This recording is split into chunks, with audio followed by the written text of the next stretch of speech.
Halo Jabra Tim. Ada sesuatu yang lagi rame nih. Lu harus kasih dia kesempatan lagi. Di atas kertas lo semuanya harusnya menang. Ada bahasan yang paling ditunggu-tunggu.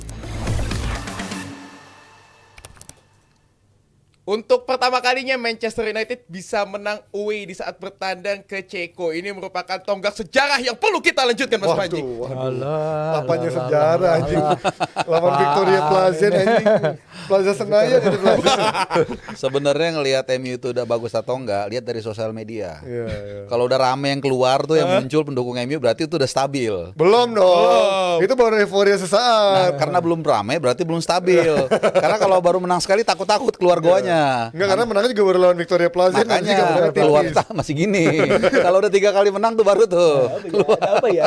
Emang MU selalu bermasalah, mau menang mau kalah selalu ada cerita di baliknya. Bahkan kemarin after match juga ada sedikit friksi antara Højlund dengan Amad Diallo yang memang disambut dengan Amorim bilang ya bagus, ini namanya tim yang memang lagi punya ambisi, pemain-pemain harus saling bertengkar itu bagus demi kebaikan tim. Tapi pertanyaan gua adalah ini kenapa Onana justru malah berantakan? Setelah awal musim kayaknya cukup stabil, kok belakangan malah mulai makin liar lagi Kalau nih? lu ngeliat stabil itu, Ji, menurut gua nggak bisa hanya setengah musim kiper. Itu harus Oke. bertahun-tahun.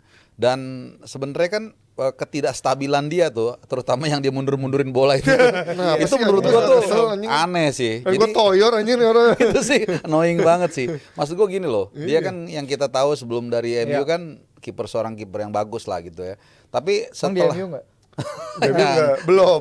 Belum. terus kayaknya kan nggak sembuh-sembuh nih penyakit dia kan. Iya. Oke lah, gue mengebela dia waktu Erik ten Hag maksa dia untuk bilap serangan dari belakang. Berkali-kali gue mengatakan ini bilap serangan itu kayak City bukan dibangun 1-2 hari dan bukan hanya 1-2 pemain. Lo nggak bisa tiba-tiba masukin dia tiba-tiba lu main bilap ya dengan kita lihat Maguire Back-backnya berkali-kali ngaco kan. Iya. Jadi nah tapi kelihatannya kesalahan diagnosa dan serum yang dikasih Erik ten Hag ke dia itu nggak lepas-lepas sampai sekarang.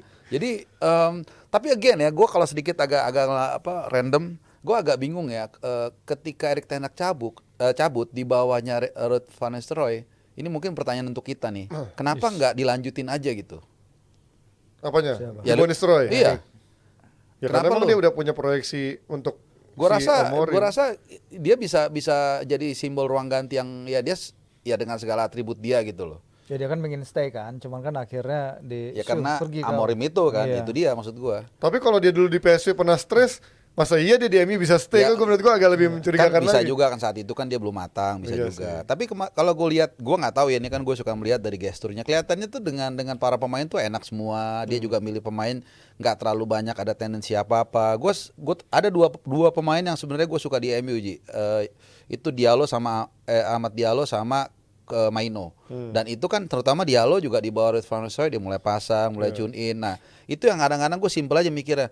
Oh, oke kok, bagus kok. Tapi kenapa MU ini kayak gini loh, kayak serba salah sekarang milih pelatih. Jadi sejak eranya Ferguson mereka tuh selalu gue milih yang mana, yang muda salah, yang udah pengalaman salah, yang ini salah, akhirnya salah terus. Nah, akhirnya gue berpikir, oh, ini memang balik lagi kesalahan dari transisi yang nggak dilakukan dengan baik saat itu. Memang lihat Liverpool. Ya, semua pendukung Liverpool sangat mencintai Klopp, Jurgen Klopp. Tapi dia nggak mau stay di situ, nggak mau dia fans itu terjebak di diri dia. Ketika pertandingan terakhir, semua yang kita tahu semua dia teriak Arnold Slot bla bla bla. Itu gue inget tuh kalau nggak salah di saat yang sama ada pertandingan menentukan atau apa di tempat lain City. Tapi gue malah ngeliat seremoninya itu, gue bilang oh keren banget nih orang, dia nggak mau fans itu bernostalgia di dia. Ini loh masa depan lo, dan sejak itu menurut gue transisi itu berlangsung dengan baik sehingga Slot berani melakukan perubahan di permainan dia dan berhasil. Endo dicadangin, Gravenberch mainin segala macam, mainnya lebih rigid dan itu berhasil. Dia punya percaya diri. Nah, itu yang menurut gue dari awal kesalahan MU setelah Ferguson. Sampai sekarang menurut gue kok dia ini bagus diganti ini, giliran yang jelek malah nggak diganti-ganti. Akhirnya ya itu lihat Amorim. Ferguson kan juga udah Cuman kan mengendorse orang iya. David Moyes sebenarnya kan. Stick by your manager kan gitu di Iya, dalam the chosen lapangan one. juga Dia salah bilang. pilih kayaknya. Sampai datang langsung ke rumahnya Iya, buat endorse. Nah, salah milih. Harusnya ya. jangan Moyes. Iya, Iya, itu kan pilihan dia, makanya disitulah ya susah kalau kita ngomong dari awal lagi balik Iya, ke tapi kan dari Amorim. situ kan akhirnya runtunannya kan nggak pernah beres tuh. Iya. Selalu pelatih-pelatih semua udah pernah dicoba. Tapi kan ini akhirnya kita balik ke soal Onana kan sebenarnya orangnya Ten Hag itu. Menurut lo, apakah waktu di Amorim di Sporting dia punya kiper yang memang Ya. flamboyan ini, Fir? Enggak Karena gue sih, ngeliat walaupun sebenarnya- build up tapi nggak seflamboyan ini kipernya. Enggak, kita tahu dulu Onana ya. Onana sebagai karakter. Kita tahu di Piala Dunia Qatar dia itu berantem sama Pelatihnya. pelatihnya Rigobert Song karena ketika Rigobert Song pingin Onana main lebih konservatif, dia nolak. Iya. Nolak sampai pada titik dia itu nggak mau main di Piala Dunia. Iya, Itu artinya dia seorang yang punya pendirian keras terhadap apa yang dia percaya dia bisa lakukan gitu. Dan di Inter dia tunjukin itu juga, walaupun kalau kita mau kompilasi, bikin video kompilasi dia Iya. bikin error, ya itu panjang Ada juga. juga. Video YouTube-nya, bisa ada banyak juga gitu. Tapi kan save dia emang bagus-bagus. XG prevented dia bagus, angka dia bagus, walaupun gue harus cek lagi persisnya. Iya. Tapi kalau soal distribusi bola, emang di Sporting itu distribusi bola, progression positif, carry ball dari area pertahanan itu biasanya dilakukan oleh RCB-nya, right center back, sama LCB, left center back. Kalaupun dia memakai kiper biasanya untuk bola-bola transisi jauh ke sisi flank biasanya, karena dia kan suka menuhin flank. Nah di sini yang Onana itu ya lagi tengah musim ini kan, kalau buat beberapa fans MU katakan ini adalah bagian dari dia terus mencoba mencari formula yang bagus bagi tim ini. Iya. Tapi ini kan musim berjalan gitu. Jadi musim berjalan, result juga harus datang. Emang kita lihat akhir-akhir ini Onana melakukan beberapa kesalahan ya yang sebagai resiko dari dia mulai build up dari belakang tapi dalam skema yang sangat berbeda dari apa yang Ten Hag inginkan gitu. Dan mungkin untuk beberapa pemain lain yang udah terbiasa dengan cara build up-nya Ten Hag yang tentu saja beda banget dengan sistem coach kayak apa yang Amorim inginkan. Ya Amorim juga berusaha untuk menetapkan apa yang dia mau. Kita mau gini. Tapi kan dia nggak bisa punya cukup waktu di ruang latihan untuk di lapangan latihan untuk mencoba melakukan segalanya dalam skema yang dia inginkan, karena pertandingan datang terus-terusan.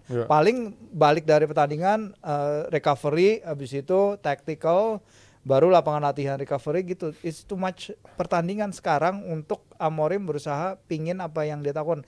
Yang bisa Slot lakukan lebih bagus dari Amorim adalah karena dia punya satu preseason penuh untuk menetapkan apa yang dia inginkan, caranya dia seperti ini, passingnya seperti ini. Dia punya waktu untuk ngobrol one on one dengan setiap pemainnya, karena Gravenberch, karena Van Dijk dan pemain lain bilang bahwa sesi one on one itu yang sebenarnya sangat penting bagi para pemain untuk menemukan lagi nih apa yang diinginkan si Slot ke mereka dan apa yang bisa Slot kasih kepada mereka untuk mengembangkan permainan. Dan di situ yang si Amorim ini nggak punya waktu sama sekali. Dan ketika dia bilang ketika Diallo sama si Højlund itu berantem ya, dia pakai contohnya kan kayak ya ini ada bukti bahwa mereka care. Di keluarga pun kita sering berantem sama ayah, sama orang tua dan lain-lain, kakak. Ya menurut gua rada aneh ya. Tapi kalau itu contoh yang dia pakai, ya udah dia berusaha melindungi pemainnya dan itu adalah hak dia dan dia harus melakukan itu ya. Ya kan care-nya karena si Højlund lagi pingin hat-trick ya, gitu. Dialognya maruk lah kemarin. Ya maruk. Jadinya ya memang pertandingan silih berganti, nggak ada easy game. Yang gua kaget sebenarnya kenapa dia main di Pleasant aja pakai line up utamanya gitu, karena dia tahu di pertandingan berikutnya lawan ada pertandingan yang maha besar juga di Premier League. Tapi kalau ngomongin Diallo, memang kemarin beberapa kali dia dapat chance, tapi ya sebenarnya bisa untuk dipasing ke Rasmus Højlund, tapi dia lebih milih untuk eksekusi sendiri.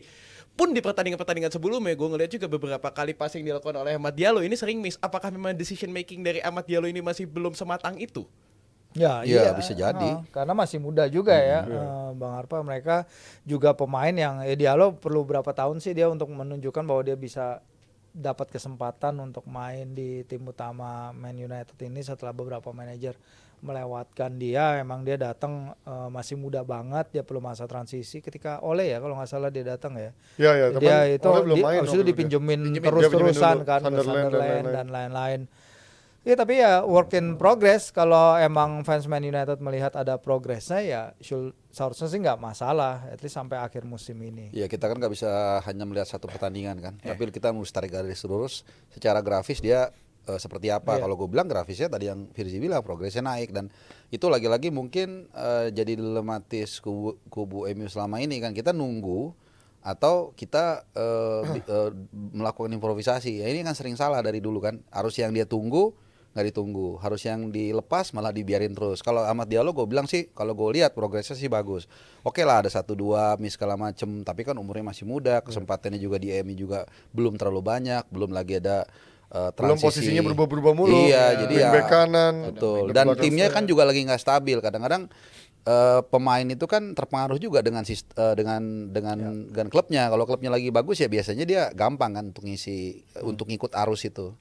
Dan kemarin MU harus menunggu seorang Rasmus Højlund yang menurut gua sebenarnya juga masih striker in the making ya, belum jadi striker wahid atau menjadi striker yang bisa diandalkan, tapi jelas ini adalah striker yang paling nomor 1 untuk diprioritaskan dibandingin Rashford jadi nomor 9 ataupun seorang Skribo yang menurut gua ini nggak ada obatnya. Lu lihat Masa sih Zirkzee ngoper jarak deket kayak gini dia kayak Mardel ngopernya. Menurut lu Zirkzee punya harapan nggak? Bukan Pak, ngeliat cara main. Gua nggak ngerti kenapa di Serie A dia begitu OP ya Pak, karena Serie A levelnya jauh ya berarti dari sisi kualitas. Gua nggak ngerti deh. Ya dia juga di Serie A kan juga belum lama mencuat kan. Ya baru musim itu lah baru bagusnya. Nah, terus kemudian dia dipadukan dengan Højlund juga yang waktu diboyong dari Atalanta juga menurut Belum, gua medium raw. masih cadangan juga sebenarnya. Nah, jadi ya lu bisa kebayang, tapi Højlund menang karena dia udah memasuki 2 musim ya kalau nggak Betul, salah ya, ini 2 musim musim. keduanya. Jadi udah mulai Ya, adaptasi. betul. Zirkzee enggak gua jujur nggak week in week out nonton MU, tapi ada kalanya nonton. Gua nggak pernah melihat dia satu pertandingan murni impress sih. Kacau dia. Nah, jadi dari pandangan mata kasar begitu aja sih belum. Mungkin kata gue yang gue makanya belum ya, gue nggak tahu karena dia kan juga baru awal-awal. Nggak ada harapan, Cuman gue bilang sih udah. ya cuman memang belum kelihatan hilalnya Iya, sedikit pun. no hope udah bener. Itu aja sih. Apalagi dengan gaya mainnya. Plus juga ditambah klubnya yang tadi balik lagi, Iya, lagi memang lagi berantakan juga. Dia seorang Falcao Gitu. di Maria aja dulu Sebenarnya gini, berantakan. Zirkzee di Bolonya itu lebih dipakai sebagai bukan shadow Pemantul. striker, number 10 lah. Ya, number 10. Dia sering turun nyari bola, sering ngambil bola. Sementara kalau kita lihat kan nih si Amorim basically cuman bawa apa yang dia punya di Sporting ke timnya sekarang kan, wajar karena itu tadi nggak ada preseason, waktu latihan singkat. Makanya dia taruh dia perlu penalty box striker, dan kita lihat bagaimana kemarin cara Højlund nerima bola Iya, dengan kaki kiri, itu baru the striker finishingnya itu baru finishing seorang striker penalty box yang sangat bagus, yang sangat bisa menyelesaikan peluang di ruang 6 yard. Emang Højlund juga perlu setahun kok untuk adaptasi di Premier League, nggak mudah gitu. Tapi karakter permainan Højlund itu lebih mirip, lebih diperlukan dan lebih cocok dengan apa yang Amorim inginkan dari seorang penyerang utama dia ketimbang Zirkzee ini. Kecuali Zirkzee bisa dia ubah nih jadi seorang number 10 yang lah. dia kan sering main sama double number 10 itu kan. Pasti ada harapan Ji, tenang Ji. Dia kasih mundur ke kesempatan. belakang, gue pikir dari si passingnya bagus. Passing jarak dekat aja salah. Duel second ball kayak malas-malasan loncat apa dan jadi kemudian apa bagusnya dia diminta turun ke belakang juga nggak ngasih apa-apa. Padahal gitu. badannya gede. Iya. Tapi gue cek di dalam kotaknya ke Ronaldinho belok-belok loh, tapi ujung-ujungnya juga nggak Belok-belok masuk sih. yang ujung. bola. Belok-belok ya, juga belok. Anggi juga bisa. Belok anjir. Rupanya nggak beres. Nah, kalau ngomongin ini juga ada partai yang menanti nih. Iya, hari Minggu nih bakal jadi derby Manchester nih, City menghadapi United, dua tim yang sedang tidak baik-baik saja sebenarnya. Gimana Dua ya? tim Tim penyakitan sebenarnya. Nih Kesakitan apakah ada peluang sedikit bagi Manchester United melihat City juga makutnya kita tahu sendiri lagi babak belur sekarang. Gimana ya ngelihat dua tim ini, dua-duanya lagi amsyong banget sih. Ya menurutku mungkin kita akan melihat parade dua tim yang memang lagi nggak jelas mainnya, tapi ya mungkin itu kesempatan juga siapa yang jangan paling buruk gitu loh. Ini kan buruk-buruk, siapa yang agak bagus sedikit, nah itu mungkin akan memberikan pengaruh. Sama juga tadi hal-hal kecil seperti bagaimana pelatih bisa memastikan para pemain itu tidak melakukan hal-hal yang kayak Amad Diallo tadi, terlambat mengambil keputusan. Udah sih kayak gitu doang. Karena kalau kita lihat nggak ada yang terlalu dominan di posisi ini. Meskipun kita masih ingat di final FA. FA kemarin ya, itu juga nggak ada yang nyangka kan. Iya, City tiba-tiba lagi kuat-kuatnya tiba-tiba MU bisa menang. Habis mabok, habis itu mabok. ya ada satu ada satu kasuistis Hangover. lah gitu. Ya kalau kita lihat pertemuan terakhir di Liga ya, soal derby Manchester kan ditentukan oleh aksi dari dua akamsi ya, si Rashford dan Phil Foden. Rashford ya kita tahu hanya menjadi Rashford, sementara Phil Foden nggak tahu kenapa nih dia Iya, hilang tiba-tiba hilang banget, ya. ya, nggak benar-benar nggak sesuai dengan ya 4-5 tahun terakhir ya mungkin ini penampilan terburuk Foden lah bersama City, nggak ada impactnya sama sekali. Jadi kita nggak tahu persis apa ya yang akan terjadi di derby nanti gitu. Mau lihat sejarah, mau lihat apa juga kayaknya percuma Susah aja jadi kalau ukuran ya. penampilan timnya dua-duanya lagi kayak gini gitu, nggak bakal jadi acuan juga karena mereka nggak perform seperti apa yang mereka bisa lakukan dalam 4-5 tahun ke belakang lah, 5 tahun ke belakang. Jadi pertandingan yang akan sangat membagongkan kayaknya nanti di Etihad ya. Gue kayaknya Tapi bakal bosen nontonnya. tapi sebenarnya ini mungkin walaupun MU juga lagi terluka, mungkin ini salah satu kesempatan terbaik juga sih, karena City kan sebenarnya ya acuannya mungkin kita yang paling dekat ya dalam performa mereka dalam beberapa laga terakhir. Kalau kita mau ngambil simpel mereka City terjelek lah ini. iya City lawan Crystal Palace apa segala macam dia bisa kalah, kasarnya masa MU nggak bisa juga nih. Ya, kalau sampai kalah, nah itu, Nah, berarti berarti- MU emang separah itu. Berarti lebih parah dari yang kita duga gitu Iya, aja iya. udah. Jadi lebih parah dari situasi City yang lagi parah sekarang. Kalau sampai MU nggak bisa minimal seri deh dari City. Karena itu tadi beberapa tim dari 7 pertandingan terakhir yang City nggak bisa menangkan kan itu juga bukan tim-tim yang hebat semua. Amorim juga pusing, gue ninggalin Sporting abis menang Liga Champions lawan City meyakinkan. Iya. Lah sekarang kalau sampai kalah malu-maluin. Kita lihat perkembangan line up tapi dari City lawan MU. Ini Ini kalian melihat prediksi dari Coach Abrar ya kalau nggak salah ini. gimana kalau melihat apakah ini line up dari kedua tim yang terbaik? Oh ada Ortega di sana tiba-tiba. Iya, kayaknya masih 50-50 antara Ortega sama Ederson, tapi bisa jadi Ortega lagi nggak masalah. Iya. Diaz, Walker sebenarnya Walker itu pemain yang sekarang udah sangat bisa dieksploitasi Iya, untuk sekarang pace sih, jelek. kecepatan dia udah drop banget ya.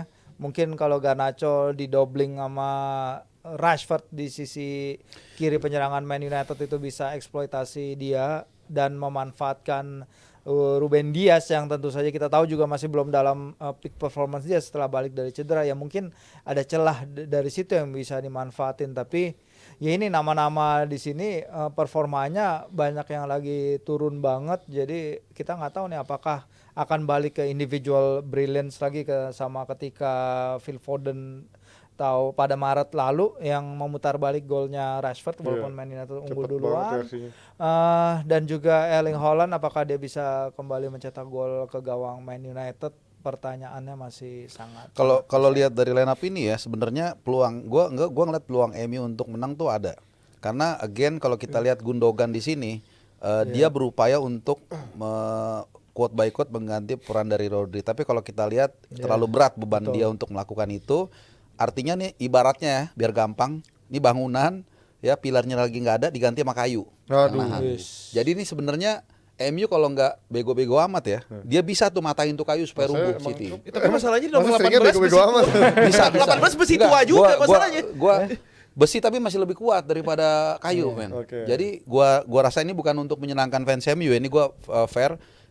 Ini adalah saat terbaik buat MU mengeksploitasi City dan kadang-kadang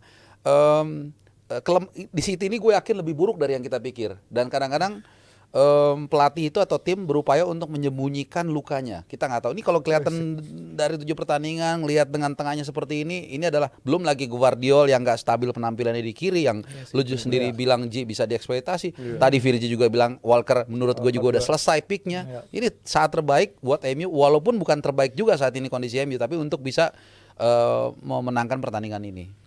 Tapi memang menurut gue dari sisi balancingnya MU menggunakan Casemiro dan Fernandes menurut gue masih belum dua pemain yang padu ya, karena kita tahu di era Ten Hag aja 3 gelandang pun selalu mencari siapa dia yang terbaik kan, apalagi sekarang menggunakan Bruno sama Casemiro yang Casemiro udah habis, Brunonya juga bukan karakter bertahan. Siapa yang menjadi pemain melapisi De Ligt dan juga teman-temannya di back sana? Kemarin itu tuh Bruno 90 menit ya, si Casemiro main 81 menit, Ugarte ya. Ugarte memang Ugarte. Ya, kita tahu Garte pemain andalannya Amorim juga Waktu di ketika Sporting. di Sporting, tapi sejauh ini masih belum lah. Iya. Setidaknya Maino nggak dipakai ya kemarin ya, Iya. dan juga Eriksen mungkin bisa jadi opsi.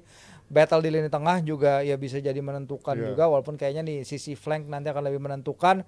Gundogan kalau perannya tetap sebagai number 6 kayaknya bakal berat banget Iya, karena makanya. awalnya dia bukan pemain number 6, sekarang juga dia ada kemunduran performance lah. Jadi anything sih kayaknya bisa terjadi di laga ini, bisa pesta gol atau bahkan kalaupun 0-0 juga gue nggak bingung. Jadi antara pesta gol Iya atau iya 0-0. bisa dua-dua spektrum itu bisa beda Gue banget. nggak bisa ngeliat MU bisa menang sih di sini. Minimal seri, maksimal seri udah bagus menurut gue. Karena ini Etihad kan pertama. Etihad Kedua, satu. ya MU juga lagi nggak baik-baik aja menurut gue. Tapi ini baru pertama kali gue ngelihat prediksi line up, terus kita ngelihat biasanya kayak oh ini bagus, ini bagus. Ini sekarang bandingin City, Madesu. City Iya, jelek. Ini lemas, MU lemas, juga jelek. Jadi iya. agak bingung sebenarnya ini benar-benar derby penyakitan antara dua tim ini. Derby penyakitan. Prediksi Prediksi gue MU menang. MU menang. MU menang. Mas City sih. Masih Soalnya City. di Etihad ya. Iya. Mas Panji, Ya itu maksimal seri sih. Maksimal seri. Gue nggak bisa ngeliat MU menang di sini. gue kemarin habis prediksi MU menang, kayaknya nggak berani lagi deh. Prediksi MU menang. Ya ngelihat juga maksudnya level City masih tetap City ya. Kita juga nggak tahu seperti apa ya nantinya. Jadi Jebret Tim boleh mungkin prediksi di kolom komentar antara pertandingan ini Manchester City juga Manchester United. Dan gue juga pengen ngingetin lagi Jebret Tim bahwa tanggal 15 Desember The Juara 2 Padel 2024 akan dilaksanakan di Padel Pro Kemang. Nantinya akan live stream simulcast dari 4 YouTube channel. Ada dari YouTube Jebret Media TV, YouTube Justinus Laksana, YouTube Agripina, dan juga Nalar TV. Tidak ketinggalan juga lock screen dari Glance. Dan di Juara 2 Padel 2024 dipersembahkan oleh Santini Group dan Masif Amal. Kita akan langsung masuk ke pembahasan saja, pembahasan inti dari segala inti, karena kita belum membahas Timnas Indonesia. Jadi langsung aja masuk ke next video. Halo Jebret Tim. Ada sesuatu yang lagi rame nih. Lu harus kasih dia kesempatan lagi. Di atas kertas lo semuanya harusnya menang. Ada bahasan yang paling ditunggu-tunggu.